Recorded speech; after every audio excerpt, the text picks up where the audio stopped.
సీతాకాంత్ అలాగే రామలక్ష్మి ఇద్దరు కూడా పెళ్లి చేసుకుని భార్యాభర్తలుగా నటిద్దాం అనుకుంటున్నారు కానీ ఆ నటన నిజం అవ్వబోతుంది. చుట్టుపక్కల ఉన్న జనాలు అలాగే వాళ్ళ సొంత వాళ్ళు ప్రతి ఒక్కరూ కూడా వాళ్ళని ఒక భార్యగా ఒక భర్తగానే ట్రీట్ చేస్తున్నారు. ఇక వాళ్ళ తాతయ్య అయితే మీ ఇద్దరికి కలిపి ఒక ఫోటో తీస్తానని అంటే వీళ్ళిద్దరూ బిగుసుకుపోతారు. అలా బిగుసుకుపోతారేంట్రా ఒకరి మీద ఒకరు చెయ్యి వేసుకోండి అని చెప్పేసి బలవంతంగా సీత చేత రామలక్ష్మి మీద చెయ్యి వేయిస్తే ఇక వాళ్ళిద్దరూ ఫీల్ అయిన ఒక ఎమోషన్ నెక్స్ట్ లెవెల్ అని చెప్పొచ్చు. ఇక ఆ తర్వాత రామ సీత విషయంలో చాలా అంటే చాలా ఎమోషనల్ అయిపోతుంది. ప్రతి చిన్న విషయంలో మీరు మాకు హెల్ప్ చేస్తున్నారని, మీకు మీ రుణం మేము తీర్చుకోలేము అన్నట్టుగా మాట్లాడుతుంది. ఇక ఆ తర్వాత సీతాకాంత్ ఏం చేస్తాడంటే, నా కోసం వెళ్ళి కాఫీ తీసుకురా అని అంటే సరే అని వెళ్తుంది.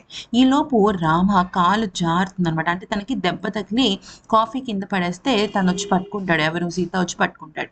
అయితే ఇక జాగ్రత్త రామ అని తన కళ్ళల్లో చూస్తూ ఉండిపోతాడు. ఎందుకంటే తను తన మనసుకు నచ్చిన అమ్మాయి తన స్పర్శ తగిలితే ఏ అబ్బాయికైనా అలాగే ఉంటుంది కదా!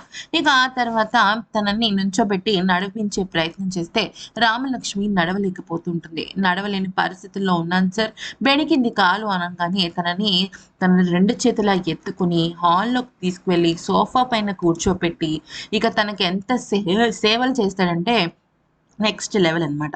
ఇక ఇదంతా చూసిన శ్రీలతకి చాలా షాకింగ్‌గా ఉంటుంది.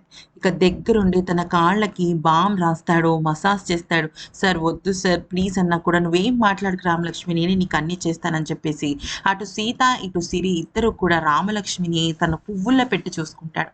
ఇక ఆ తర్వాత రామలక్ష్మి కాలు గురించి అడుగుతూ "ఎందుకు సార్ నా కాలు విషయంలో మీరంతలాగా తల్లడిల్లిపోతున్నారు" అనంటే అప్పుడు సీత ఏమంటాడంటే, "ఈరోజు మీ తమ్ముడు పెళ్లి, మా చెల్లెలి పెళ్లి ఉంది కదా!